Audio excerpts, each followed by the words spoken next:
Boa noite a todos, alunos de Investimentos 2 aqui da FEAC. Hoje é a nossa 12ª aula, dia 20 de janeiro de 2021. Como previsto no nosso cronograma, desde o começo, que a gente tem conseguido seguir de maneira muito criteriosa. Segunda rodada de apresentação de papers, agora sobre CAPM. Deixo claro que essa aula que vai ser disponibilizada no YouTube, como todas as outras, síncronas ou assíncronas, conta com o aval de todos os alunos aqui presentes para que possa ser devidamente gravado, não é? Meu boa noite a todos que aqui estão conosco, boa noite a quem for assistir, né, de maneira assíncrona, uma vez que fica tudo lá no nosso YouTube. Temos 6 papers para serem apresentados. Não entendo que haja necessariamente uma ordem obrigatória a ser seguida. E aí, nesse sentido, um dos colegas, o Pablo, salvo o melhor juízo, pediu para apresentar primeiro. Ele teria, talvez, alguma dificuldade se a apresentação dele fosse uma das últimas. E aí, de antemão, eu já peço que considerem, portanto, essa possibilidade. E aí, já podemos até fazer uma lista. Eu imagino que tem gente que queira apresentar só depois, mais para o final. Enfim, eu vou então botar aqui a ordem. A gente começa com o Pablo, tá? Alguém quer ser o segundo, assim? Eu, professor. Talvez se ninguém... Favor. Shaila? Isso, por favor. Algum outro colega que vai apresentar hoje já esteja aqui conosco? Eu estou sem a Pode lista. me botar depois no terceiro. Jonatas. Obrigado, querido. Mais alguém? Eu vou em seguida, professor. Moisés. Valeu, Moisés. Obrigado, querido. Cecília, vamos botar por último, né? Sim, se for possível, por favor. Claro. E está faltando aí um outro colega, uma outra colega. A gente já descobre quem é. Posso já olhar aqui a lista que o meu líder me mandou. Professor, a lista pronto. já está no Oi. chat. A lista já está no chat. Valeu, querido. Então seria o Humberto, tá? Seria o quinto a apresentar. Muito bem, gente. Para a gente não demorar muito, 6 artigos, senão fica longo, fica cansativo. Eu já passo a palavra para o nosso amigo Pablo. E aí, conforme a gente fez na primeira rodada, e assim devemos seguir nas outras rodadas, eu vou continuar aqui, claro, mas vou desligar meu microfone e vou desligar minha câmera também. O objetivo é que a gente se concentre em 2 coisas: na apresentação do Pablo e na câmera dele. Claro, se o colega tiver câmera, se o colega não tiver, a gente entende. Mas se tiver, é interessante ele ligar a câmera dele. Enfim, acho que fica uma apresentação mais completa, com mais propriedade. Tá joia? Quando ele estiver ali pertinho do final, eu já ligo de novo meu áudio, ligo minha câmera, faço os comentários, abro para discussão e a gente segue com os outros papers. Lembrando sempre que eu vou estar cronometrando aqui, não podemos passar de 10 minutos, tendo em vista que prejudica o colega que vem na sequência. Alguma dúvida? Não, Joinha. professor. Pablo, querido, com a palavra, vou aqui desligando meu áudio e minha câmera para priorizarmos aí, Vossa Senhoria, sua apresentação e sua câmera, tá bom, querido? Certo, obrigado, professor. Nada. Dá para ver minha tela? Dá sim. Tô vendo o seu computador aqui, eu acho. A minha apresentação tá aparecendo? Não. Não, a gente está vendo tua tela, eu acho. Mas aí você pode minimizar a tua tela e você mesmo ficar vendo tua apresentação. E a gente vai ver junto com você. Opa. Então, de outra forma. Parou. Continua. Quer dizer, tenta de novo. Certo. Agora tá aparecendo? Boa, querido. Perfeito. Bom, Boa noite, meu nome é Pablo. Vou falar sobre o artigo de comparação do modelo CAPM versus modelos de Lower Partial Moments nos mercados brasileiro e americano. Os autores do artigo foram o Christian Herrera e a Fernanda Perobelli, e vai ser apresentado por mim. A apresentação vai seguir essa ordem, está no sumário: a introdução, revisão, metodologia, resultados, conclusão e o apêndice. Bom, a introdução.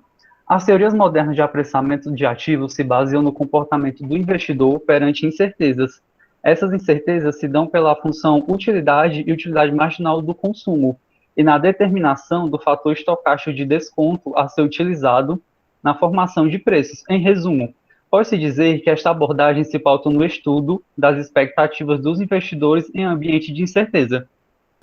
Markowitz, Sharp, Lintner e Mossig precificaram os ativos em condições de incerteza, tomaram por base investidores com função utilidade quadrática, isso utilizando-se de média e variância.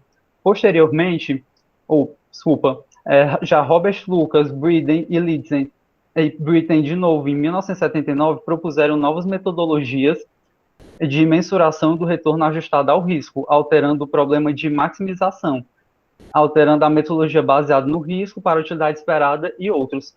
E Ball, em 1973, considerou o uso de ordens superiores dos momentos das distribuições, e a partir delas originou-se os modelos de Lower Partial Moments. Os modelos de Downside Risk que foram originados com eles, os índices de Sortino, as medidas ômega, Sharp ômega, kappa e Upside Potential Weighting. De acordo com esses modelos, o retorno continua sendo ajustado ao risco. Entretanto, eles se utilizam também de assimetria e kurtose, a ordem superior dos momentos. E o trabalho tem o objetivo de verificar a performance dos modelos do CAPM e Downside Risk em dois mercados distintos, o americano, que é considerado maduro, e o brasileiro, que por ser emergente não é mais arriscado, comparando-os. Após a formação das carteiras ótimas sobre cada modelo, foram estimados os Stochastic Discount Factors das carteiras nos dois mercados. E o que é esse SDF? O fator estocástico de desconto, em português, é de fundamental importância na teoria de asset pricing, pois permite o apressamento de qualquer ativo por meio do valor esperado do desconto dos fluxos de caixa futuros. E por último, para avaliar o impacto dos momentos superiores no retorno da carteira, foi utilizada a distância de Hansen-Jagannath. Por meio da distância de Hansen-Jagannath, estima-se o erro de mensuração do SDF gerado pelos momentos. E esse artigo contribui para a literatura de asset pricing, por avaliar o desempenho de outros modelos de precificação de retornos em condições de risco, sendo tal risco considerado de maneira mais abrangente que apenas a variância, no caso de assimetria e kurtose em mercados maduros e emergentes. E aqui vai fazer a revisão teórica. A revisão teórica é bastante extensa e eu tentei trazer uma parte que seja bem objetivo. O primeiro modelo de apressamento de ativos baseado no conceito de aversão ao risco foi o CAPM, baseado no modelo de Markowitz, em 1959, sobre a escolha de ativos em tempo discreto. Com esse modelo, os investidores se preocupam apenas com portfólios que sejam eficientes em média variância. Sharp, em 64, e Lintner, em 65, adicionaram duas premissas ao modelo de Markowitz. A primeira, os investidores, a plena concordância, segundo a qual os investidores assumem a distribuição conjunta dos ativos como fixa, de T-1 a T. A segunda foi a existência de uma taxa livre de risco, sobre a qual os investidores possam emprestar e tomar emprestado livremente, independente do montante. E aqui eu coloquei a fórmula do CAPM, que já é bastante conhecida. O conceito de fronteira eficiente para a seleção de carteira proposto por Markowitz ainda tem grande importância no desenvolvimento da teoria de apressamento de ativos baseado em fatores de risco. Porém, o modelo também é suscetível a muitas críticas, como fez por Jensen, Sundaresan, e a violação de aversão ao risco proposto por Aaron, a lei de outros pontos frágeis. De forma geral, os modelos de asset price são, na melhor das hipóteses, aproximações do que se verifica no mercado. Por esta razão, para se verificar a validade de um modelo empiricamente, ao invés de se testar o quão verdadeiro é o modelo, é interessante testar o quão incorreto o modelo está, para que então possa se fazer a escolha daquele que apresente o menor erro. Já em 1997, Hansen e Jagannath desenvolveram uma medida que ganhou grande popularidade por fornecer um ferramental para a seleção de modelos de apressamento de ativos, conhecida como a distância Hansen-Jagannathan. Considerando os modelos de Lower Partial Moments, Markowitz entendia que os investidores avaliam os riscos de forma assimétrica, e por esta razão, a utilização de uma medida de risco não simétrica seria mais apropriada. Apesar destas considerações, utilizou-se a variância como medida, devido às facilidades computacionais que esta apresentava ao problema de otimização da carteira. E segundo Naurock, os investidores observam o risco de forma assimétrica, impondo maior peso para efeitos negativos nos retornos de seus ativos. E a importância da dominância estocástica para séries que, em geral, não apresentam distribuições gaussianas ou distribuições normais, vamos preferir do tipo normal, com a média em zero e a variância constante, em sigma 2. Pode ser exemplificada ao se comparar distribuições. E aqui tem a revisão, que na figura 1, eles apresentam a mesma média, variância e curtose. Pela abordagem do CAPM, essas serão tratadas de forma igual, isto é, possuirão o mesmo risco e retorno. Mas apesar de eles terem a mesma média, variância e curtose, são distribuições diferentes. E na figura 2, apresenta 3 distribuições com a mesma média e variância, mas a simetria é diferente, e difere quanto ao achatamento e o pico das distribuições, como é percebido. E as figuras 1 e 2 exemplificam a importância da consideração dos momentos superiores das distribuições do contexto de seleção das carteiras, pois mesmo com médias e variâncias iguais, as distribuições podem ter formais diferentes. Nos últimos 25 anos, houve um aumento considerável nos estudos tratando sobre Lower Partial Moments, literatura esta que sugere a substituição do risco tradicional, variância e beta, por medidas de downside risk, que levam em conta a simetria dos retornos. E eu começarei falando de Sortino e Price, que propõem uma medida de análise de risco de mercado alternativa ao índice de Sharpe, medida essa conhecida por Minimum Accepted Return, ou MAR, sendo o MAR substituto do risk-free em CAPM. E aqui mostro a forma do Sortino, de como é calculado e de como é calculado o downside deviation também, em que N é o número de observações do ativo I, a esperança do RP é o retorno esperado do portfólio e RI o retorno do ativo I. Ele possui algumas vantagens em relação a Sharpe, como captar as percepções individuais do risco dos investidores. E por observação, a comparação entre Sortino e Sharpe não deve ser feita, pois Sortino sempre será maior que Sharpe, dado que o downside deviation ser sempre menor ou igual a sigma. E Create e Chandlerwick propuseram uma nova medida de avaliação da distribuição de retorno dos ativos, relaxando os pressupostos de mercados eficientes apenas em termos de média e variância. A medida ômega se trata de assimetria e curtose de ordens superiores. Vejamos agora como funciona o modelo. A reta vertical, que corta as Pablo, duas áreas... Oi? Desculpa atrapalhar, mas é a questão do tempo. Ah, desculpa. Não, tranquilo. Certo. Nós também estaria faltando aí vamos dar mais uns 2, 3 minutinhos, ou seja, talvez seja bom convergir para os resultados. Certo. Aí aqui eu faço mostro como é que funciona a ômega, a fórmula dele, como é calculado, e também o kappa, que é um caso geral de ômega e sortino. Ômega e sortino são casos especiais de kappa, e aqui mostra como é feito. E tem o sortino e outros precisados sobre o triângulo holandês. E a partir dessa foi construído o upside potential weighted, com base em finanças comportamentais, englobando uma única medida estatística, o modo como os investidores desejam e como devem se comportar na tomada de decisão. E aqui eu coloco a fórmula de como é calculado. E a revisão empírica. Lichtner implementou um dos primeiros testes de Kemp de forma ex-post para 300 ações listadas no início.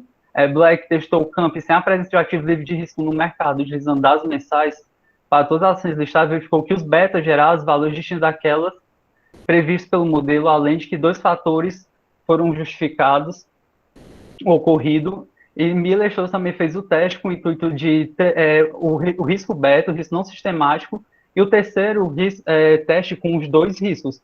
E ele identificou que o teste, utilizando os 2 riscos, o de beta sistemático, é muito superior do que usando somente um. Também foi feito o mesmo teste para a Bolsa Brasileira, só que com artigo de Fama e Macbeth. Roll também fez testes para o CAPM e fez severas críticas de que os modelos poderiam ser falsos, de que Shapley não é falso, o portfólio utilizado por Black Gene Essentials não é verdadeiro, portfólio de mercado, ou os dois primeiros são falsos, ocorrem. Também houve uma dicotomia que Emera e Prescott descobriram e ficou conhecido como o Equity Premium Puzzle, e eles testaram para o Brasil, catalão e oxino. E a partir disso, teve a aversão ao risco, testaram a aversão ao risco e o fator de desconto. E eles perceberam que havia alternância entre o alfa e a covariância dos retornos reais, e a taxa de crescimento do consumo. Eles observaram para as duas bolsas uma relação não linear entre as duas variáveis. Para a bolsa brasileira, apresentou-se uma menor aversão ao risco comparado ao americano. E dos testes empíricos descritos no artigo, observa-se uma grande dificuldade tanto na busca das corretas variáveis de mercado e estado, dos modelos baseados em consumo, e de não arbitragem, como na estimação correta e significativa dos parâmetros do risco de modelo. Eu vou falar agora um pouco sobre a metodologia, que foi o... Pablo, nós estamos com 3 minutos. É simples. Não, certo, já resultado, querido. É que eu já estou no finalzinho, certo. Não, finalzinho a gente já passou. Resultado. Certo. Os resultados dele. As médias móveis que ele foi apresentado, a medida UPR apresentou leve superioridade com relação às demais no acumulado anual dos 6 entre os 18 anos considerados. Menos de 2008 em seguida, ele teve a pior performance para o mercado brasileiro. Também teve a mesma coisa, o índice de Sharpe foi o pior dentre os observados. A estatística descritiva. Isso, a estatística descritiva, foi na simetria, o índice de Sharpe foi o pior. E nos resultados, já as testes de retornos acumulados também teve a mesma coisa. O UPR foi o melhor entre 6 e 18 anos, mas ômega e Sharpe performaram a partir da continuação. E aqui eu mostro uma comparação entre os dois índices, né, de como é o mercado americano e o outro. E aqui o retorno acumulado. Agora, em que no Dow Jones figura do lado esquerdo, em seu período acumulado de retorno, a carteira otimizada pelo índice Sortino teve uma rentabilidade de 385%, sendo o melhor índice já no Ibovespa, a medida ômega obteve o maior retorno acumulado ao longo da série. E aqui também foi a distância de HJ, de Hansen e Jagannath, em que ele pega os períodos e faz a otimização das carteiras, para saber qual a melhor carteira que não tem grandes variâncias. E no Dow Jones foi o Sharp, o melhor estimado, menos no período assimétrico, que foi da crise de 2008, que foi o UPR, e no brasileiro foi o ômega. E a conclusão, o trabalho buscou avaliar os modelos, comparando os índices de Dow Jones e o Bovespa, e após gerar as carteiras ótimas, elas foram avaliadas por Jonathan de erro de medida dos modelos, e os modelos da Alsan e Whisky, em termos de assimetria e curtosos, performaram consideravelmente melhor em comparação ao CAPM, como já era esperado. E a medida ômega foi a melhor ao longo das séries históricas, tanto para o mercado americano como para o brasileiro. E o CAPM, Sharpe, apresenta a menor distância dentre os modelos testados, para o Dow Jones e maior para o Ibovespa. E por isso, o Sharpe, apesar de ser um modelo muito elegante, o CAPM se encaixaria melhor no mercado brasileiro, por ele ser um mercado considerado de muito risco e ter assimetrias maiores do que o americano. E é isso. Obrigado. E aqui eu coloquei o apêndice das ações que foram utilizadas para fazer os testes. Maravilha, vamos lá. O primeiro ponto, assim, entenda, Pablo e todos os demais que já se apresentaram, que vão apresentar hoje ou que vão apresentar qualquer outro dia. Primeira coisa, peguem a câmera. Segunda coisa, missão dada é missão cumprida. 10 minutos é 10 minutos, não é 16. Não é foquem. Isso sugere para quem está aqui que não treinou o tempo. Pô, Paulo, mas deixa de ser chato. Deixo de ser chato. Mas missão dada é missão cumprida. Então, Foquem no tempo. Se todo mundo for falar 20 minutos aqui, a Cecília vai falar sozinha para mim 9 horas da noite. Está errado isso. Sobre o paper, Pablo, acho que você teve a infelicidade de pegar um paper ruim no quesito revisão teórica. E a culpa não é sua, a culpa é dos autores. O paper é de uma simplicidade absurda. Acreditem. O cara propõe lá uns portfólios e olha umas estatísticas descritivas de uns portfólios gerados. O que tem a ver o cara me meter modelo de consumo, que é uma coisa que a gente vai ver no final dessa disciplina aqui, o que tem a ver ele enfiar fator estocástico de desconto? Nada. Nada. Se o paper é índice de Sharpe, momentos parciais, CAPM, mata aí, porra. O que tem a ver botar a literatura da década de 70, 80, 90? Nada a ver. Nada. Só que aí eu não lhe culpo, mas assim, dificulta para quem está se familiarizando com essa ciência agora, dizer, tá, o que é que daqui é necessário para eu entender e me fazer entender o que é que não é importante, o que é desnecessário.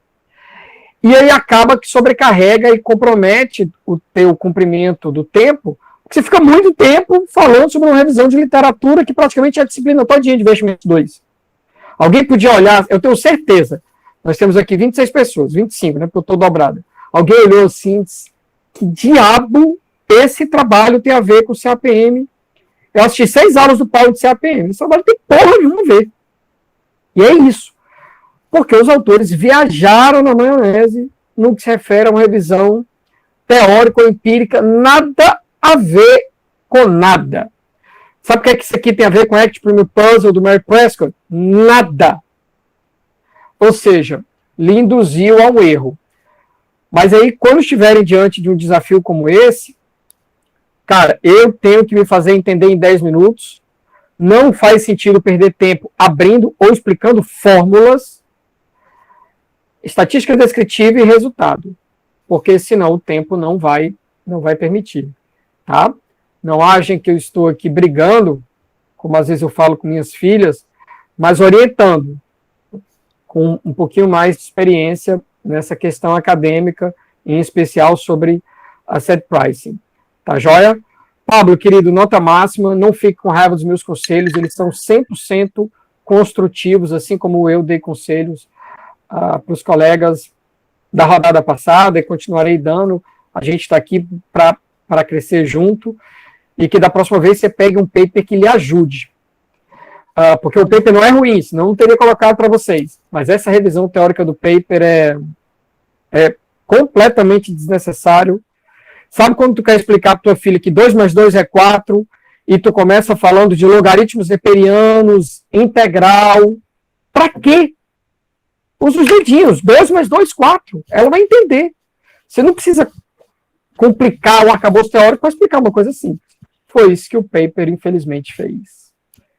Pois é, professor, eu até agradeço pelo feedback do senhor, mas é que eu fiz assim um pouco grande, eu pensei que ia dar tempo treinando. É porque eu fiquei com medo de ficar falando e acabar ficando uma coisa muito vaga, entendeu? Só falar de resultado e das coisas, a parte teórica esquecer um pouco. Aí eu acho que eu acabei pecando nisso, mas agradeço muito pelo seu feedback. Mas é porque, volto a dizer, seria difícil você ter maturidade para isso, porque o assunto é muito novo para todo mundo, mas assim, o que diabo tem a ver a maior parte dessa teoria que os autores propuseram? Nada. No final, o cara usa métricas e estatísticas e um pouquinho de CAPM. Entende? Então, assim, eu copiei muita coisa já desse artigo. Imagino. Resumo. Eu imagino. Mas aí vai aprendizar também quando vocês estiverem fazendo um mono. Desculpa estar me alongando, mas isso aqui é muito importante.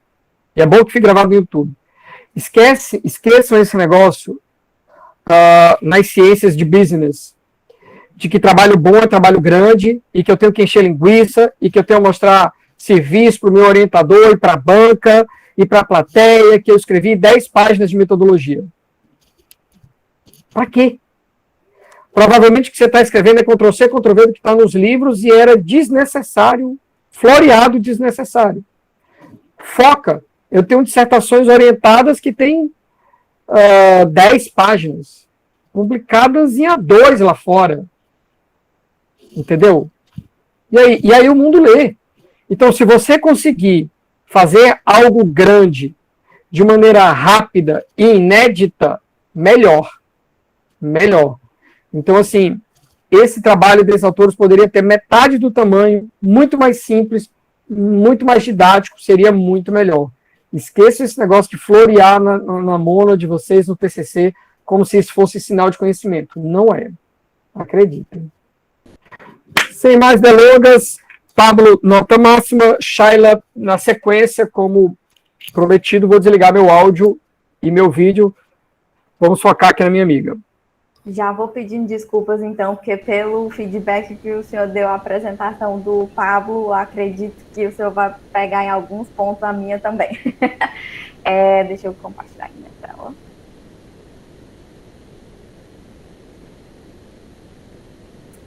Vocês estão vendo minha apresentação, gente?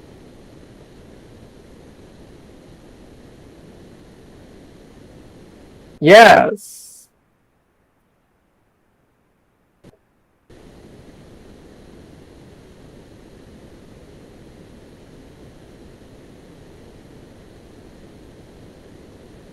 No mercado brasileiro, que é dos autores Lang, Samanes, Baidia, Lucena Ayub. E aí que eu vou apresentar. Na introdução, ele fala que os autores falam que diversos estudos envolvendo os modelos de fatores de risco contestam a validade desse modelo de precificação de ativos, né, do CAPM. E aí, para explicar essas anomalias dos retornos das ações, eles chamam de anomalias, né, os eventos que o modelo não consegue explicar, os trabalhos voltaram para a busca de novos fatores de risco, né, bem como para o tratamento dinâmico do modelo em que as sensibilidades relacionadas aos fatores de risco sejam estimadas a partir da sua variação temporal. No caso dos modelos condicionais de apressamento, que aí no caso vai ser o CAPM condicional, que é o que fala o trabalho. Considerando apenas o risco de mercado, o CAPM condicional ele explicita o valor esperado do retorno de um ativo de forma condicional a um conjunto de informações disponível no período anterior. E aí ele também pontua que o beta de mercado passa a ser um parâmetro estimado de forma condicional e sua variação temporal pode ser modelada de diversas maneiras, né, considerando tanto uma dependência de variáveis condicionantes defasadas, como o modelo de volatilidade condicional ou na forma espaço-estado. Porém, há divergências quanto à eficácia. Ainda, né, da introdução, ele fala que o uso das técnicas como o filtro de Kalman permite estimar o coeficiente de forma mais acurada, que dá desse outro ponto aqui, que eu acabei de falar, considerando variáveis não observadas e ajustando o beta otimamente a cada nova observação disponível dos retornos dos ativos envolvidos. Ele fala ainda que estudos realizados com carteiras de ações divididas por indústria em diferentes mercados apontam para a superioridade desses modelos em relação ao modelo incondicional, que é o CAPM tradicional, e outras modelagens alternativas, né? Aí ele propõe que, o Adrian e o Franzoni, eles propõem uma dinâmica para beta mais geral, baseada em um processo estocástico de reversão à média, combinado com variáveis condicionantes defasadas. Além disso, verificam que os erros de apressamento diminuem sensivelmente em relação ao CAPM incondicional. Então, eles estão dizendo que o CAPM condicional, a partir dessas alterações que são feitas, né, a questão da implementação do beta, eles propõem uma melhoria nos resultados de apressamento, tendo em vista o CAPM incondicional. E aí eles têm, o artigo ele tem como objetivo geral, né, ele verificar se as modelagens híbridas do CAPM condicional, baseadas na proposta do Adrian e do Franzoni, podem trazer ganhos no mercado brasileiro em termos de apressamento e correção dos efeitos tamanho e valor, como os observados pelos autores no mercado norte-americano. E ele também tem como objetivo específico complementar os estudos do CAPM condicional no Brasil, a partir da modelagem alternativa da sensibilidade dos retornos do ativo ao fator de risco de mercado, em que beta é diretamente descrito como um processo estocástico, podendo ser combinado ou não com variáveis condicionantes. de forma a verificar a capacidade desse modelo em explicar erros de apressamento e anomalias financeiras observadas a partir do CAPM incondicional. Aí a gente vem para as contribuições do artigo. Ele diz que o artigo, né, ele faz uma variação do modelo, considerando alternativamente o passeio aleatório como processo estocástico. Ele realiza, né, análise complementar acerca do ajuste dos modelos e teste de diagnóstico de resíduos, e ele faz uma avaliação conjunta de testes nos formatos de séries temporais e cross-sectional, que é o transversal. Aí ele ainda aponta, né, ele coloca uma seção do artigo para o CAPM incondicional, e aí ele fala que é uma primeira estrutura formal de apressamento de ativos de risco, né? O Sharpe, em 64, ele propõe uma relação entre o preço dos ativos e seus atributos de risco, de forma que, através da diversificação, é possível evitar parte do risco inerente a cada artigo. E aí ele traz essas duas equações, que aí fala que o RI vai ser o retorno do ativo, o RM o retorno da carteira de mercado, e o RF vai ser o risk-free, né? Que foi o que a gente viu lá acho que numa das aulas que o professor falou com relação a essas fórmulas. Aí, a partir da década de 70, vários trabalhos surgem na tentativa de testar empiricamente as fortes premissas do CAPM. Os resultados de muitos desses testes questionam o CAPM no sentido de que o modelo de um fator não seria suficiente para explicar a variação transversal dos retornos dos ativos. Os trabalhos no Brasil, que foram feitos aqui, né, também verificam que o CAPM, na sua forma tradicional, é superado por outros modelos de apressamento quando considerados fatores adicionais. E o questionamento do CAPM pode ser relacionado à presença de múltiplas fontes de risco, mas um dos pontos mais críticos pode ser atribuído à sua natureza estática, né? Segundo Jagannathan e Wang, a premissa de que os betas dos ativos são constantes ao longo do tempo não é razoável, uma vez que o risco relativo do fluxo de caixa dos ativos tende a variar ao longo do ciclo econômico. E aí ele entra dito isso do CAPM incondicional, ele vem e começa a falar sobre o CAPM condicional, que ele diz que é um consenso geral que o CAPM, de sua forma estática, não é capaz de explicar satisfatoriamente, né, os retornos de cross-section das ações. Segundo o Jagannathan e o Wang, evidências mostradas por estudos apontam que para uma significativa variabilidade temporal do beta. Segundo o Jagannathan e o Wang também, evidências mostradas por estudos empíricos apontam... Eita, de novo, eu copiei aqui, desculpa. De forma que o uso do modelo da forma condicional poderia explicar melhor as fraquezas detectadas no modelo tradicional estático. E ele também coloca essas duas que fala que aí que aponta, né? O BI como o beta condicional do artigo, o IT, o conjunto de informações no tempo, T, né? Aí as abordagens Aí existem diferentes abordagens que são encontradas para o estudo do CAPM condicional, né? E aí eles colocam modelagem utilizando o default spread, que é o risco de crédito. Depois eles falam sobre a modelagem do beta como função determinística, com destaque para o term spread, que é o risco de prazo. E aí todos eles mostram que existe melhora no desempenho dos modelos de apressamento, né? E aí a premissa é que o risco associado aos fluxos de caixa das empresas podem variar ao longo do ciclo econômico, como, por exemplo, em períodos de recessão ou expansão da economia. A metodologia baseia-se em 3 trabalhos que falam sobre o ajuste dos modelos, eles fazem testes de apressamento das carteiras, sobre a questão do book to market. O modelo proposto mais geral é esse daí, e existe também a modelagem do beta, como passeio aleatório e reversão à média, que são esses 2 modelos aqui que eu falei anteriormente, tá? Aí ele fala, eita, eu já estou indo, é o próximo slide.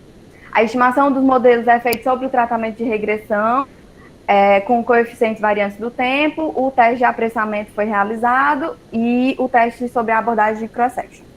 E aí vem os dados, né, que eles mostram que os betas da carteira avaliados variam no tempo e que, dependendo da modelagem utilizada, podem reduzir erros de apressamento em relação ao CAPM condicional, apesar de permanecerem ainda significativos. Modelos em que a dinâmica temporal de beta é descrita como um processo estocástico se ajustam melhor aos dados do que o modelo incondicional. testes na forma de séries temporais indicam que o modelo de passeio aleatório, quando combinado com variáveis condicionantes do ciclo econômico, é capaz de reduzir erros de apressamento, sendo que apresenta melhor resultado entre os modelos analisados. E apesar da redução observada, os erros de apressamento permanecem significativos em linha com os resultados reportados por Flitter et al. E é isso. E acabou. Não sei se deu tempo, os 10, mas é isso. Maravilha, maravilha. Eita, foi corrido. Acho que eu nem peguei um ar direito. Não, mas é isso. É isso. Agora, o que é que eu acho? Não sei se é porque eu sou engenheiro, né? Depois fui para economia, mas assim, quando eu vejo muito texto e não vejo gráfico ou tabela, eu já acho que eu estou lendo um romance. Então, eu não leio livros que não me mostram a equação, a tabela ou um gráfico. É um problema meu. Quando eu vou para uma apresentação, eu acabo mantendo essa sina. Então, assim, se você vir algumas apresentações minhas, de papers, assim, valendo, cara, depois do primeiro slide que tem o título, o nome dos autores, o segundo slide tem o sumário da apresentação, o terceiro é um gráfico, é uma figura impactante para motivar o paper. Esse negócio de muito texto, a pessoa dorme. Então, assim, no terceiro slide, que é o primeiro que eu tenho liberdade, que é o terceiro slide, eu já boto um gráfico, assim, que é pro cara, que diabo é isso? Que é para motivar o cara a continuar vendo minha apresentação. Basicamente, eu coloco texto e todos os resultados em tabelas e gráficos. Eu tenho certeza que o Thales, professor da PUC, eu já tive o prazer de aparecer e ler papers de orientandos dele, na época que eu estava lá, no Rio. Pô, eu tenho certeza que tem algumas tabelas nesse paper. Talvez não tenha muitos gráficos, mas certamente tem tabelas. Resultado da tabela. Acabou. Então, essa é uma dica. A apresentação em si, mais equilibrada que a anterior, porque se ateve ao tempo. Também é difícil comparar papers diferentes, assim, talvez fosse mais difícil apresentar o anterior, esse não é o mérito também. Mas, mais uma vez, uma crítica construtiva. Não tentem ficar explicando fórmulas de papers que não... Se o paper não é seu, você não precisa convencer ninguém daquela fórmula. Gente, olha, o que esse paper faz é isso aqui. Um beta condicionante ao quê? Ao tempo. Gente, em vez de chamar um parâmetro beta fixo, ele agora vai variar no tempo. Eu vou chamar esse bicho de beta t. Por quê? Porque a cada instante do tempo ele pode assumir um valor diferente. Legal? Como é que você vai fazer isso? Bom, aí é que está o problema.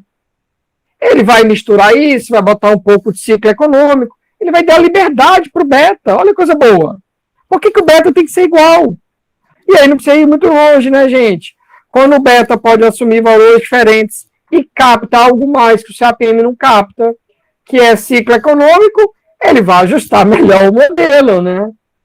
Pô, seria injusto que o CAPM ganhasse, o CAPM está amarrado, o CAPM condicional. Acabou. O paper é isso.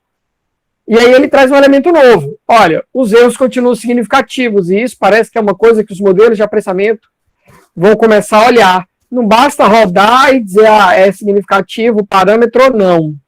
A gente vai começar a olhar o tamanho dos erros. Esse é um dos critérios para você ver se o fitting do modelo é bom. Então, nesse teste do tamanho do erro, se ele é grande, pequeno, significativo ou não, ter botado beta para variar, não melhorou tanto, mas de qualquer forma ele ajusta melhor do que o CAPM condicional. Óbvio, né? Você deu grau de liberdade para o modelo, trouxe informação de ciclo econômico, ele era obrigado a melhorar. Acabou, o paper é isso. Simples assim. Entende? Não coloquem muitas fórmulas. Então, coloca a fórmula, mas nem lê a fórmula. Gente, tá aqui a fórmula que ele vai fazer esse beta andar no tempo. Isso ajuda muito. Na monografia, num TCC, aí é diferente, porque aquele trabalho é seu. Mas aqui que você está apresentando paper de outros, você pode ser mais didático e menos. Querer explicar menos as fórmulas. Acho que isso ajuda na fluidez da apresentação. Querida, muito obrigado, tá vendo? Nem foi tão ruim assim para quem teve aí 2, 3 dias. E nota máxima também, vamos para o próximo na minha lista. Jonatas, querido. Boa noite. Boa. Tem que ligar a câmera, né? É bom para a gente ver, ele conhecer. Mas assim, obviamente eu respeito, mas... Olha aí, mais fotogênico do que eu, rapaz. Tô com a blusa do Ceará, mas nem provocação, né? Só porque eu tava usando. Não. Fecha a câmera melhor. Aí é uma falta de absurdo. Não, brincadeira aqui. Mas tô cobrindo aqui, isso tá minha cara só, eu acho. Você tá me ouvindo? É porque tá mudo aqui o digo do. Ah, sim. Então eu vou Eu começar. tô aqui. Deixa eu apresentar.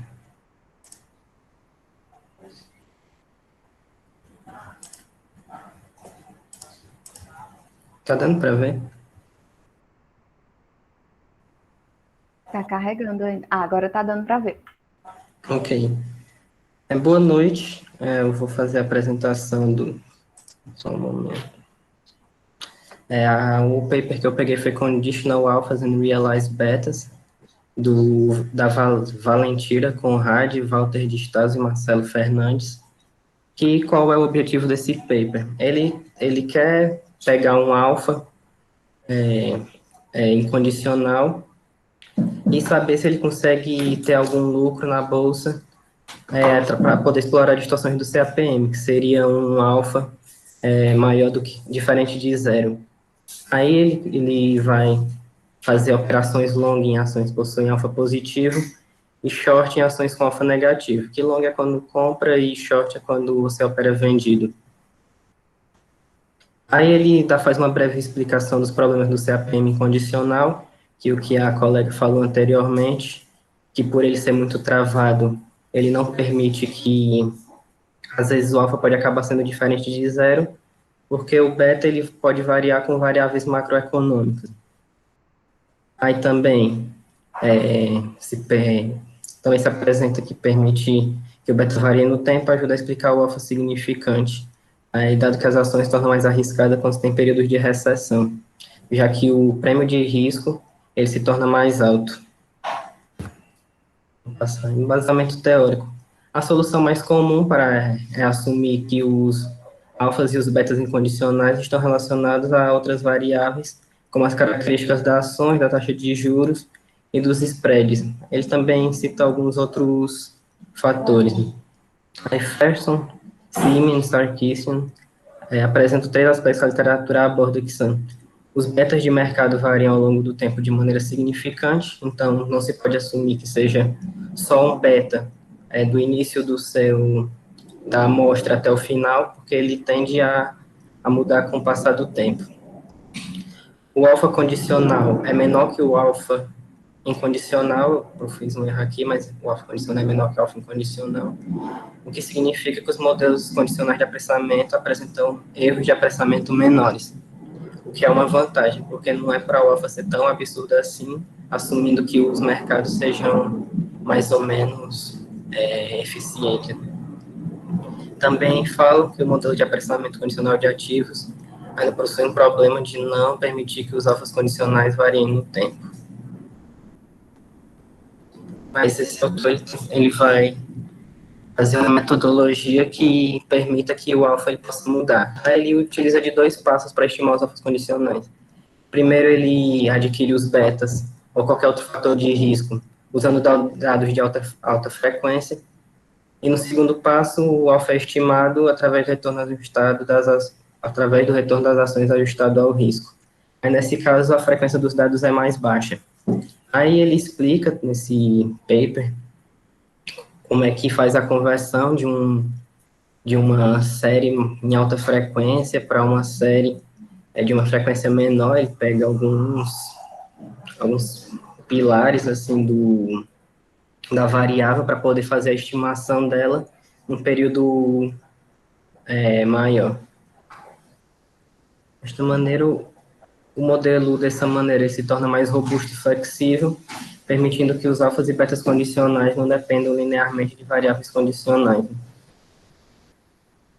Aí ele pega na amostra as ações de algumas de grandes empresas da NYSE, né, da Bolsa de Nova York, que é o Bank of America, Citigroup, Caterpillar, DuPont, Pullman, Depot, Heinz, IBM, Merck, e utiliza o S&P 500 como proxy da carteira de mercado.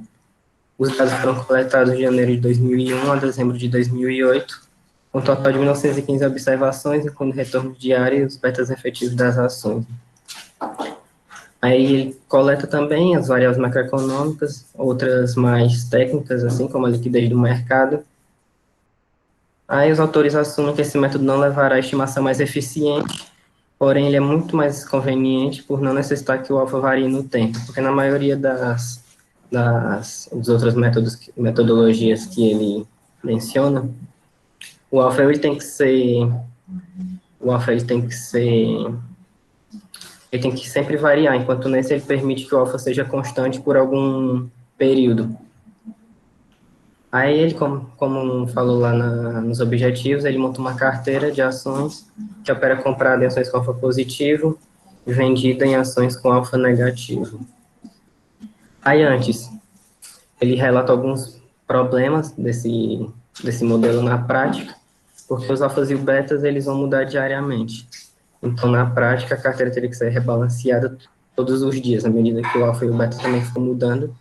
E os custos de transação desse rebalanceamento poderiam inviabilizar a operação.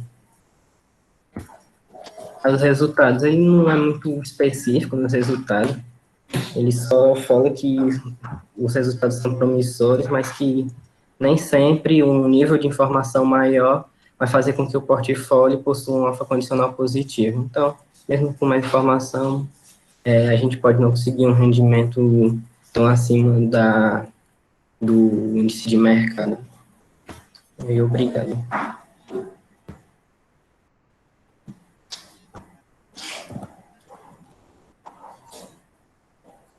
Muito bem, muito bem. Mais uma vez, assim, obrigado pelo tempo, foi muito objetivo. O Marcelo Fernandes é um cara que eu tenho um carinho, uma admiração, um respeito, uma gratidão muito grande. Foi meu professor na GV, teve na minha banca também, doutorado, e aprendi muito com ele, assim, uma grande inspiração para pesquisar em finanças. Os papers dele são muito, muito técnicos, muito evoluídos, assim, não tem paper fácil do Marcelo, né? Esse é um paper que ele aplica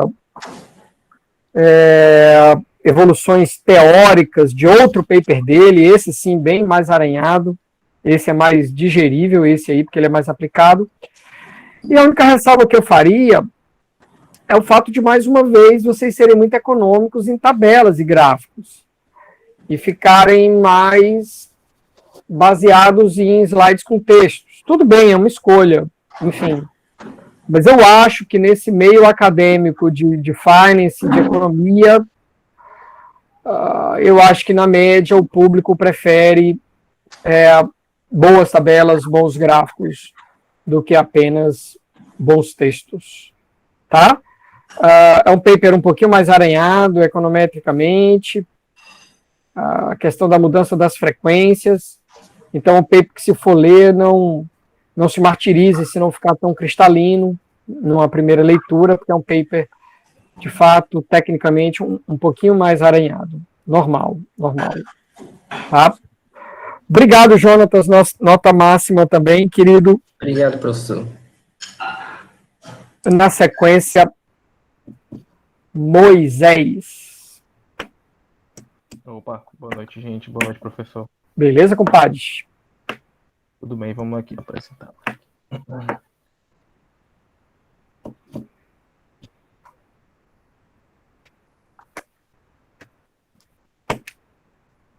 Quando você estiver bem, avisa, por favor. Apresentação, ok. Se você tiver câmera também, Eu tô sem câmera, apresentação. professor, desculpa. Não, sem Pronto. problemas. Tá ok aí? Tá Só dá tudo para ver vendo? Beleza. Pronto, vamos lá. Gente, eu vou apresentar aqui o meu artigo número 10, certo? Ele é uma análise da aplicação do alfa de Jensen em ações nacionais da ABM e F-Bovespa no período de 2015 a 2016. O autor é o André Felipe, certo? Graduando da casa, e foi orientado pelo professor Paulo Matos. O objetivo do trabalho, como diz o título, certo? É buscar uma boa adequação da metodologia dos dados. Ou seja, ele vai mapear os alfas desse período de tempo e vai comparar com o preço de cada ativo, para saber se um alfa positivo, um alfa de Jensen positivo, vai gerar realmente, tender a crescer em movimentos, tender a crescer preços positivos. E alfas negativos vão ter preços que tendem a cair. E além disso, ele também aplicou diversas estatísticas descritivas de desempenho com o intuito de mapear as situações de cada ativo. Falando um pouco sobre, faz uma revisão histórica aqui do CAPM e do alfa de Jensen, né? Ele cita o Markowitz, como investidor busca aumentar a sua utilidade, né, com um retorno esperado maior e uma variância menor, por meio da seleção de ativos de baixa correlação entre si. E também cita as contribuições significativas para a construção do CAPM, do Sharpe, Lintner, Mossen, certo? E também fala um pouquinho da teoria de Jensen, né, que consiste em análise comparativa entre o valor real obtido por meio da série histórica do retorno do ativo, né, e da sua expectativa de retorno obtida por meio do CAPM. Ao lado aqui a gente encontra as duas fórmulas que basicamente ele utiliza no trabalho para fazer a sua análise. Na metodologia, o CAPM ele utiliza o risk-free, a taxa de rendimento da poupança, certo? E o retorno da carteira de mercado ele utiliza o Ibovespa. O alfa de Jensen ele aplica com o intuito de analisar os preços, ele utiliza somente os alfas com significância estatística de 5%, para dar incorporação ao trabalho e não ter nenhum alfa de Jensen estatisticamente nulo, certo? E ele também utilizou uma regressão linear com o intuito de identificar as sequências das datas e dos alfas e comparar com a situação dos preços. Para a base de dados, ele escolheu os dados das cotações de fechamento das ações fracionadas no período de 2/1 de 2015 a 29/12 de 2016 da Bovespa, e foram postos os seguintes critérios para fazer uma seleção das ações. Ações exclusivamente de empresas nacionais, necessariamente tem uma participação mínima de 30% dos pregões do ano de 2016, com máximo de 30 dias sem negociação no período analisado. Esses três critérios, eles resultaram um total de 27 ações. E também foram realizados ajustes de implits e splits que ocorreram no período histórico das ações, né, para não ocorrer nenhum problema, né, no resultado dos dados. Curiosamente, resultaram em essas 27 ações que obedeceram os três critérios, elas foram do setor econômico financeiro e outros. E para fazer um melhor estudo, né, ele segmentou em subsetores de exploração de imóveis, holding diversificadas, intermediários financeiros, previdências e seguros e serviços financeiros diversos. Aqui tem a tabela 2 de estatísticas descritivas, que tem as ações, desvio padrão, semivariância, drawdown e relative risk, né? O desvio padrão das 27 ações se estabeleceu entre 1,8 e 4,3, né? E todos foram maiores que o Bovespa, que obteve 1,57. É importante analisar aqui que ele pintou de vermelho as ações que tiveram alfas, qualquer alfa significativamente a 5% negativo, as azuis alfas positivos e as cinzas alfas positivos e negativos. E as que não estão pintadas, eles não tiveram alfas significativos, né? O menor desvio padrão, no caso aqui, foi da Ultrapar, e o maior desvio padrão do período foi da Bradespar. Com as estatísticas descritivas com o risco do benchmark, né? Ele também obedeceu a mesma pintura das ações que obtiveram alfas significativos, certo? O maior beta de mercado aqui foi da BBAE-AS3F,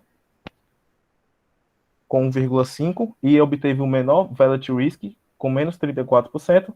O menor beta de mercado foi da CETIP, que não existe mais, né, com 0,4, e apresentou um dos mais altos relative risk. Isso corroborou para o reflexo da teoria do Sharpe. Aqui já analisando o trabalho principal, os resultados do trabalho, à esquerda nós temos o gráfico com a série temporal de alfa, e à direita com a série temporal dos preços, certo?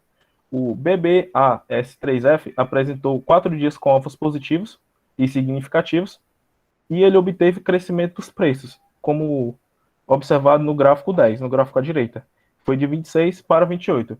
Isso é positivo para a metodologia, né, que correspondeu ao esperado, já que o alfa ele reflete para o investidor um, um retorno acima do retorno esperado pelo CAPM.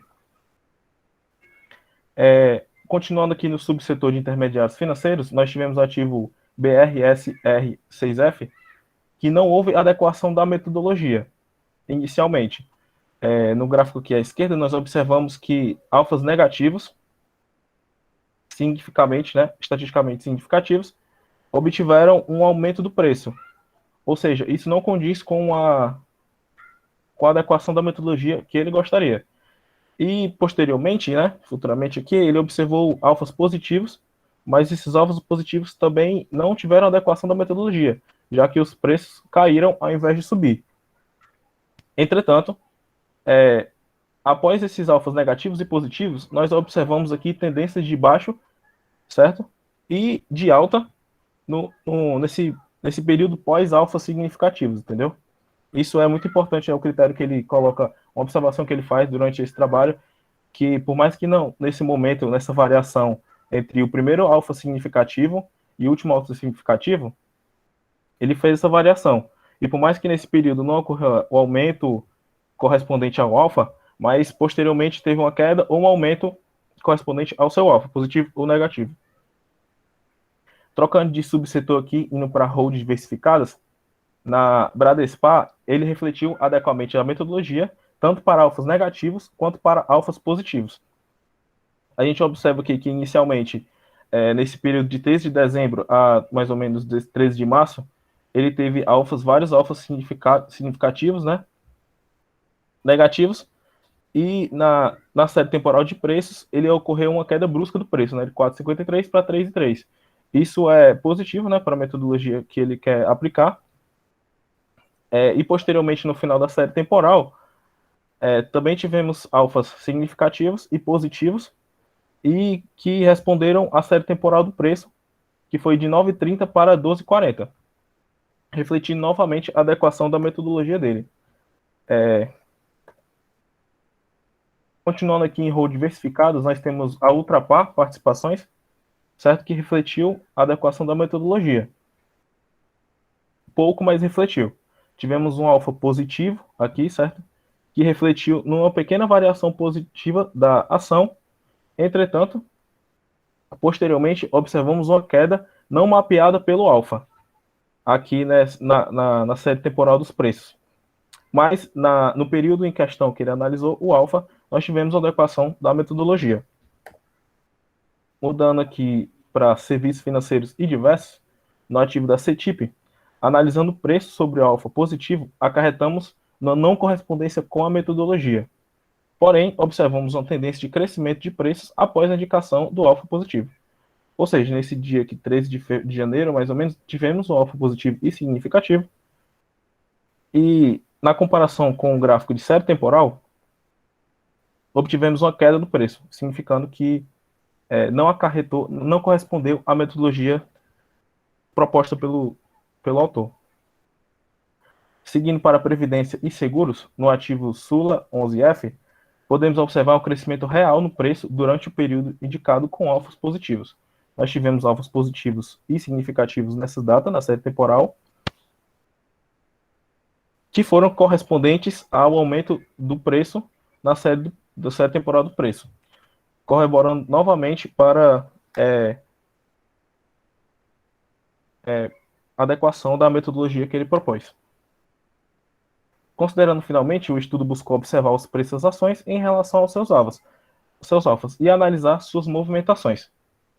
Para analisar, foi utilizado os critérios de diferença entre a primeira data do alfa significativo e a última data, com o intuito de observar a variação do período onde esse alfa foi significativo. O resultado em questão do autor proporcionou 27 ações, seguindo os critérios para a base de dados escolhida, porém, somente 9 ações apresentaram alfas estatisticamente significativos a 5% em alguns dias.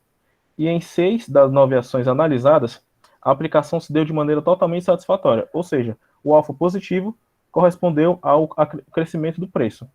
Porém, nas outras 3 ações, elas não foram observados crescimentos ou quedas condizentes com curto prazo, com o alfa indicado.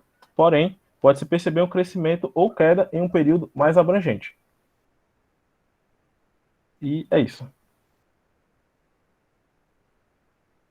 Maravilha. Valeu, Moisés. Acho que, de certa forma, você teve a felicidade de pegar... Eu não vou aqui dizer um paper melhor, né? Até porque foi uma mono que eu orientei. Mas certamente, em comparação com os outros artigos já vistos, hoje é um paper mais pé no chão, eu acho que está mais no nível do que a gente viu. Ele é bem mais didático. É verdade. Só um instantinho, gente. Agora eu estou falando. Basicamente, qual é o ponto? O CAPM prevê um alfa estatisticamente 0. Pode acontecer dele não ser. E se isso for para uma ação ou outra, num momento ou outro, ao longo do tempo, problema nenhum. O que a gente quis ver aqui é um CAPM que é estimado dia a dia. Eu tenho, sei lá, uma janela de tempo de 5 anos. Eu não lembro qual é a janela de tempo aqui do André, mas enfim.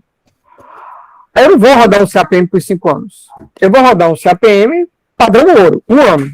Janela móvel. Todo dia entra um dia, sai um dia. Pulou um dia, entra um dia, sai um dia. Então, e aí vou estimando CAPM. Quando o alfa 10 estatisticamente positivo, liga um alerta. Ou estatisticamente negativo, liga um alerta. Simples assim. Muito bem. Quando isso acontece, uma possível interpretação é: deu alfa positivo, está barato. Deu negativo, compra. A mono pode fazer menção a isso, tudo bem, mas entendam, isso não é uma aposta sobre uma tendência de alta ou uma tendência de queda.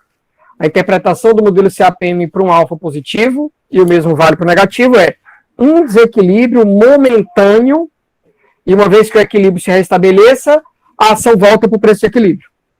E é momentâneo. A grande dúvida que a gente queria saber é: será que eu apostaria nisso como estratégia de investimentos aqui para os bancos brasileiros? Desculpa. E em quanto tempo esse equilíbrio se desfaz? 1, 2 dias? Era esse o ponto. A gente percebe que para alguns bancos funcionou, dizia que estava barato e pouquinho tempo depois, 1, 2, 3 dias, sei lá, subia, não exatamente para o preço que a gente previa, mas subia, ok, corroborava o que o modelo estava sugerindo, e algumas aconteceu o contrário, dizia que era para subir e caía. Então, assim, a interpretação de, até caiu, mas a tendência futura foi de elevação, como previa o modelo. Não, o modelo não vai prever tendência. O que o modelo prevê é o que é que deve acontecer com prestação no curtíssimo prazo, dado que aquilo é um sinal de desequilíbrio momentâneo. Tá? Só para deixar clara essa interpretação. Não acreditem que ele ali está dando tendência. Não está. Não está. Desequilíbrio rapidinho. Tá? Um aluno bem interessante, um aluno muito gente boa, que eu lembro dele lá da Atuário, um garoto muito esforçado, um trabalho pelo qual eu tenho um carinho, uma honra ter orientado, a ponto de trazer para vocês, porque é uma aplicação direta do que a gente fez aqui na nossa disciplina, uma monografia que qualquer um de vocês poderia, sem nenhuma dúvida, ter feito. Moisés, meu rei, muito obrigado, querido, nota máxima. Boa noite. Boa noite. Eu vi aqui a mensagem, acho que da Shayla, não lembro, que Humberto não vai poder apresentar, né? Eu aqui faço publicamente um pedido de desculpas no seguinte sentido. Acho que o Humberto me mandou um e-mail, eu até estava tentando achar isso aqui, ainda em dezembro, dizendo que não ia apresentar esse paper, ou seja, 1 mês antes da apresentação. E eu acho que eu confundi o Humberto com um aluno da primeira rodada que também não apresentou. Né? No dia da apresentação ele falou que não ia poder. Então, assim, eu aqui explico para o Humberto, vou até mandar depois o e-mail, mas se vocês conseguirem falar com ele, Humberto, o professor entendeu que você não possa apresentar, isso pode acontecer com qualquer um, todo mundo tem essa uma chance para gastar, só uma também, mas aí não faz sentido apresentar CAPM quando a gente estiver na rodada de APT ou de CCAPM. Tá? Eu até entendo que o aluno não apresentou, não tem prejuízo nenhum. Ele vai entrar em outra rodada. Tá? Foi assim que eu fiz com um colega que não apresentou na primeira rodada. Rivanilson, meu querido, você lembra quem não apresentou na primeira rodada? Se a memória não me falha, alguém não apresentou. Eu tenho um estudo anotado, mas eu eu não tô... sei de cabeça, mas eu posso conferir. Posso mandar pro senhor, só um minutinho. Tá, eu anotei isso, só que está na minha parte de aula e está lá na universidade. Hoje eu estou em casa, mas, salvo o melhor juízo, houve um colega que não pôde apresentar, eu entendi. Vou até procurar esse e-mail, enfim. O mesmo vale para o Humberto, o mesmo vale para esse colega, o mesmo vale para qualquer um. Professor, Você pode chegar na hora da apresentação. Oi. Na primeira rodada, desculpa, foi o Elano ou o José Dilson? Eu não recordo agora. Eu sei que foi um dos dois que não apresentou. Tá. Deixa eu só. Foi o Elano mesmo. Foi o Elano, né? Vou confirmar aqui, talvez tenha sido ele sim, mas enfim. Tá aqui, foi Elano. Acabei de achar o e-mail dele. Vou até anotar nesse papel aqui também para não. Então, assim, o que valeu para o Elano, vale para o Humberto, peço que digam isso para ele. Que é, cara, não tem problema nenhum você não apresentar no dia. Mas você vai entrar em outra rodada e aquele paper já não faz mais sentido apresentar. Tá? Segunda-feira, dia 25, a gente entra em APT. É outro mundo. E em fevereiro, março, sei lá, a gente entra em CCAPM. É outro mundo. Não faz sentido voltar atrás. Tá? Mas não há nenhum problema. Você pode queimar esse cartucho uma vez só, tá? Então, pulemos para Cecília. Cecília está conosco, minha amiga Shayla? Olá, tá dando para ouvir? Oi, tá sim, minha querida. Boa é porque eu vi você com outro nome aqui, por isso que eu... Eu não tô, nem tá no meu computador, gente. Desculpa, não vai dar para ligar a minha câmera, mas vai dar certo. Sem problema algum, querida. Posso começar? Bom, pode. Projete aí a apresentação, para ele dar o feedback que estamos vendo, e aí eu já libero o seu tempo. Ok, então já vou botar para apresentar.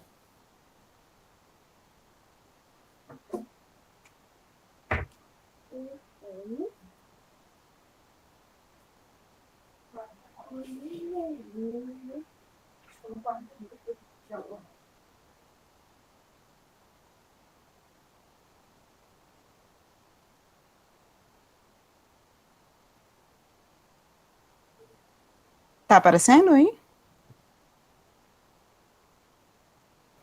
Aqui Alô? ainda não, Cecília.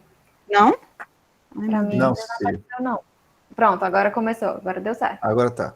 Deu? Perfeito. E agora falta só eu conseguir botar como apresentação, né, gente? Foi mal. Deu total, né? Tá dando aí, ou não? Deu sim, viu? Tá bem direitinho. Bom, enfim, vou começar logo, tá, gente? Para não atrasar mais. Bom, o meu paper é a análise do efeito não linear do patrimônio líquido no apreciamento de fundos de investimento em ações, de Matos Linhares e Zec, em 2012. Uma das primeiras perguntas dos autores é se os arcabouços tradicionalmente usados no apreciamento de ações são capazes de incorporar as fontes de risco e especificidades deste mercado de fundos de investimento. O artigo está alinhado à discussão motivada em Shane et al., de 2004, de que há uma relação negativa causada pelo tamanho do fundo em sua performance bruta, possivelmente associada aos efeitos de liquidez e organização interna, e ele pretende dar uma sequência a Matos e Rocha, 2009, que identificaram que os modelos de fatores captam melhor que o Capital Asset Pricing Model os riscos associados a fundos de investimento com maior patrimônio líquido e com maior gap de performance em relação ao Ibovespa.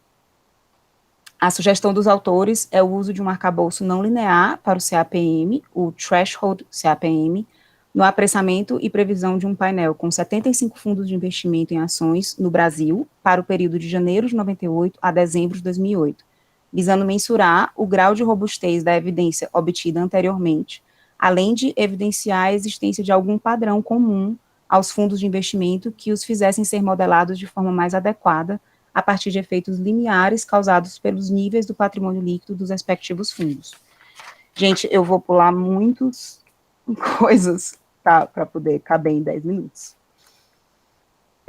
Bom, o exercício empírico, né, foi feito um simples teste estatístico para evidenciar se a extensão incorporada ao CAPM tradicional tem um melhor comportamento no apressamento e previsão de retorno de fundos de investimento em ações no mercado brasileiro, e caso sim, para que padrão de fundos de investimento.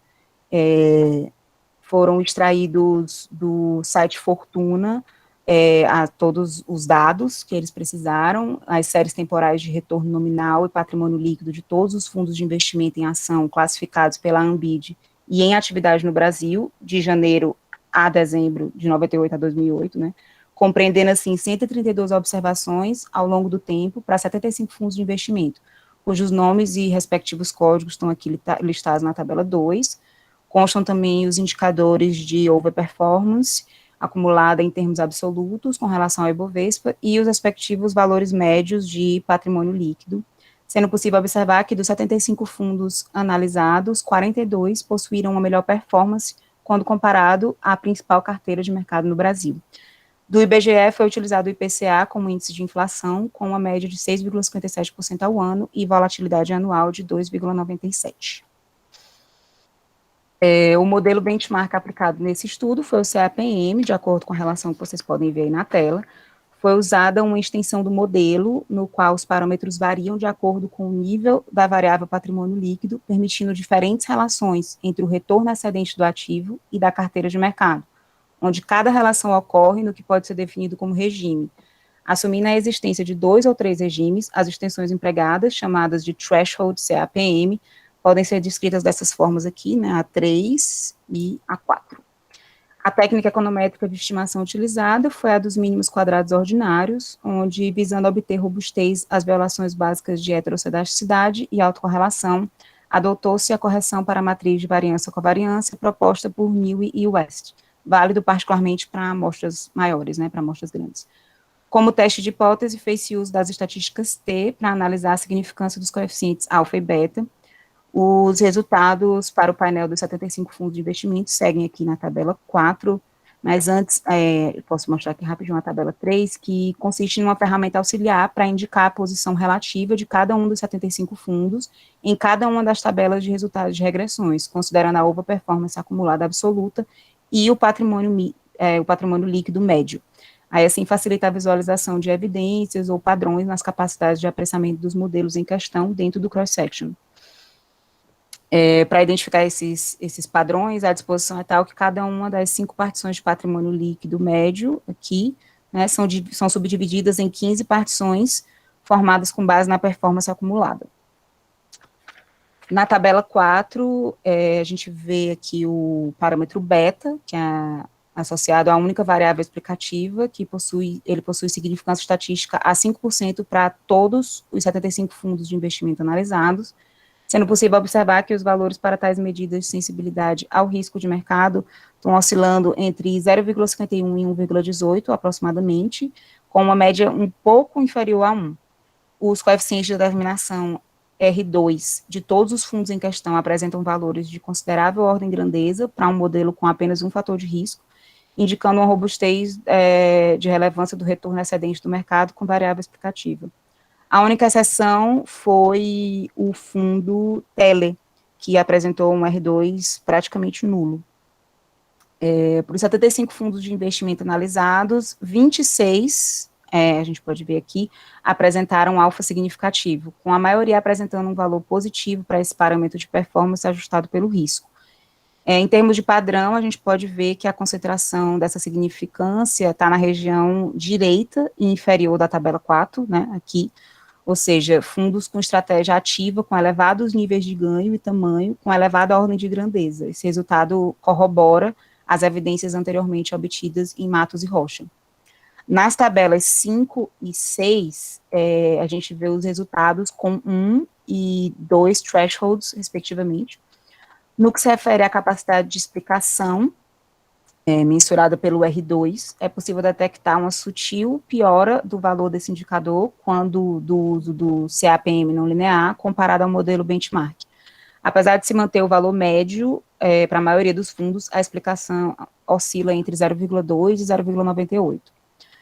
Com relação à significância dos coeficientes para os modelos com 2 e 3 regimes, evidencia-se uma robustez da relevância do prêmio de risco de mercado, tendo em vista as ordens desse coeficiente e da sua significância para cada regime. Quando há a possibilidade de 2 regimes de patrimônio líquido, percebe-se um aumento do risco sistêmico mensurado pelo beta, a gente vê aqui,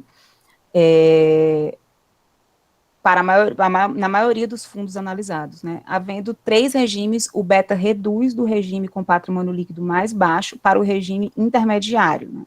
Aqui nos 3 regimes. Havendo na sequência, depois uma grande elevação dos valores desse risco, quando do terceiro regime.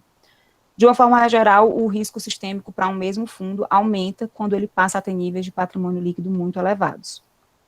Quando a gente observa as tabelas 4, 5 e 6, é possível evidenciar que a incorporação de quebras reduz em quase 50% a quantidade de alfas significativos. Exceto pelo fundo de investimentos COMP, rejeita-se a hipótese nula da adoção do CAPM tradicional, sendo aconselhável o uso da modelagem irrestrita, com apenas um threshold, para uma pequena amostra de fundos, com um padrão caracterizado pelo elevado patrimônio líquido e pela baixa outperformance. Para os fundos de investimento Itaú 7, CAP, Itaú 1 e COMP, o modelo com apenas um threshold se mostra indicado, né, que seria esse aqui, o 5, da tabela 5. De forma que os valores do threshold são significativamente altos quando observadas as respectivas séries temporais do patrimônio líquido. Um instante, pronto. Com exceção do fundo do Itaú 1, aqui, que possui um patamar de patrimônio líquido bem superior a quase todos os demais fundos, os thresholds desses outros assumem valores entre 1 e 10 milhões de reais, bem inferiores ao PL médio dos respectivos fundos, né? Eles têm-se uma evidência do efeito tamanho na natureza da série temporal de retornos, que passa a ter maior risco sistêmico, a ponto de se sugerir que sejam adotados 2 regimes para um mesmo fundo de investimentos. Por fim, no que se refere à previsão dentro da amostra, né, a in-sample, usando o modelo canônico, é possível observar aqui na tabela 7, que as ordens de grandeza para o erro de previsão mensurada a partir da raiz do erro quadrático médio são relativamente elevadas, mesmo para portfólios dinâmicos, oscilando entre 1,13% e 11,77% ao mês para os 75 fundos de investimento em ações. A exceção foi o fundo TELE, que os modelos não parecem ser capazes de apressar adequadamente. O modelo com apenas 2 regimes, que seria um threshold, né, na tabela 5, possui performance de previsão um pouco superior ao do CAPM canônico, com erros de previsão oscilando de 1,07% a 11,52%, e uma média da ordem de 3,37% contra 3,41% do CAPM canônico. Dentre os 75 fundos analisados, para os 18 deles caracterizados por menor tamanho e performance, o uso do CAPM seria capaz de gerar melhor resultado de previsão in sample quando comparado ao modelo com uma threshold. Bom, agora só as conclusões mesmo. Os principais resultados sugerem que a incorporação da não linearidade parece ser relevante ao acomodar melhor o incômodo gerado pelos alfas de Jensen, porém, sendo capaz de melhor apressar apenas alguns poucos fundos com alto patrimônio líquido e baixa outperformance, sugerindo que ainda é necessário desenvolver modelagens à la Fama e French com fatores específicos para fundos de investimento, como em Matos e Silva, cujos resultados sinalizam que tal extensão é muito promissora na questão de acomodar melhor interceptos significativos, poder de explicação e principalmente no que se refere à previsão in sample e out of sample de fundos com elevados patrimônios líquidos e alta performance. Obrigada. Joinha, maravilha, minha querida. Bem, acho que a gente fez esse paper por volta de 2008, 2009, agora não recordo. Acho que foi a orientação do Gustavo Zeck e um paper com a parceria do Fabrício, paper que eu tenho um carinho muito grande, a gente publicou na Brazilian Business Review não lembro o ano aqui agora, não sei se foi em 2012, enfim. Mas o grande ponto é que a gente vinha percebendo de contribuições anteriores, eu até mostrei esse paper numa das aulas, a gente vinha percebendo que o CAPM parecia apresentar uma evidência de violação através de um alvo significativo para fundos com tamanho grande e, às vezes, performance grande também. E aí o que a gente tenta resolver, só que para agora para uma amostra com 75 fundos, bem maior. O trabalho anterior só tinha 18 fundos, era bem menor. É essa questão de você usar um threshold, ou seja, uma quebra. O fundo foi ficando um pouquinho maior, você dá liberdade para o alfa e o beta mudarem. Então não deixa de ser um alfa e um beta condicionantes, mas não condicionantes ao longo do tempo. Eles podem variar se aquele mesmo fundo crescer tanto a ponto de ser caracterizado como outro fundo, e aí a gente permite um outro alfa, um outro beta. É um modelo interessante, os resultados sugerem alguma melhoria, mas longe de ser a solução definitiva, né? Mas sugere que esse caminho precisa ser estudado, que essas grandezas, tamanho e performance são importantes, sim.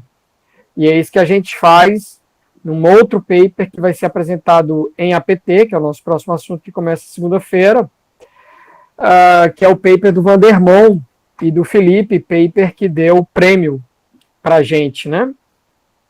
Então, é uma construção de uma agenda de pesquisa que dura... O primeiro paper é 2009, o paper do Vandermon é 2015. O paper do Padilha vai ser de 2016, no Operational Research. Então, assim, quando você vai ver, cara, é quase uma década, porque a primeira paper começou a ser feita em 2007, foi publicado em 2009. Mas você vê uma década fazendo, sei lá, 5, 6 trabalhos empíricos que vão se encaixando e sendo publicados em revistas cada vez melhores, gerando premiação e por aí vai, né? Mas esse é um paper, claro, que a gente tem um carinho enorme, do Zec com o Fabrício, e mostra que você considerar que fundos, quando eles mudam muito de tamanho, devem ser tratados como um fundo diferente, de repente permitir essa flexibilidade na estimação dos parâmetros. Isso pode sim ser um bom caminho, pode não ser a solução definitiva, mas é um bom caminho para acomodar evidências empíricas de violação do CAPM. Minha querida Cecília, nota máxima, muito obrigado. Apresentação sensacional. Acho que o paper ajuda também, mas brincadeiras à parte, foi uma apresentação muito equilibrada mesmo. Show de bola. Fechamos com chave de ouro essa noite de hoje.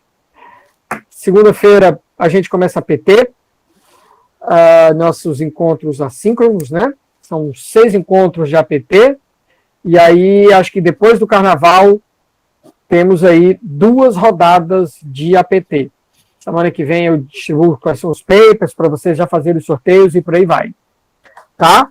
Lembro que frequência não é um quesito obrigatório nesse período remoto e atípico, mas lembro que vocês me deixam tristes quando eu percebo que há vídeos de aulas, particularmente eu infiro que são aulas com qualidade, não são aulas tão longas, mas vejo que há vídeos com 10 visualizações.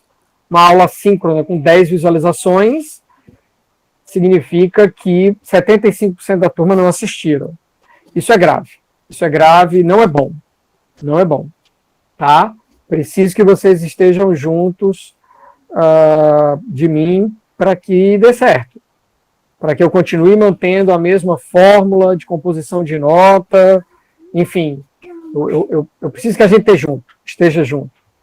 E a forma que eu vejo da gente estar junto é quando numa aula como essa tem muita gente assistindo a apresentação dos colegas, massa, mas eu preciso que a gente tenha visualizações dos vídeos. É inaceitável, eu não entendo como é que essa conta fecha quando eu vejo aulas, pode até ser porque sejam as aulas mais recentes, ok. Mas quando eu vejo aulas com 10, 15, 20 visualizações de uma turma de 39, tem algo errado. E aí, se eu sentir que esse padrão permanece, aí eu vou mudar. e eu não gostaria de mudar. Ok, queridos e queridas. Alguém com dificuldade de acessar os vídeos no YouTube? Imagino que não, né? Muito bom, meus queridos. 8 horas, 1h30 de aula, uma boa aula dentro do que a gente se propôs. Parabéns a todos, saúde, que Deus nos abençoe. Vou aqui encerrando a nossa gravação, tá bom? Amanhã vai estar disponível lá no YouTube para todos vocês.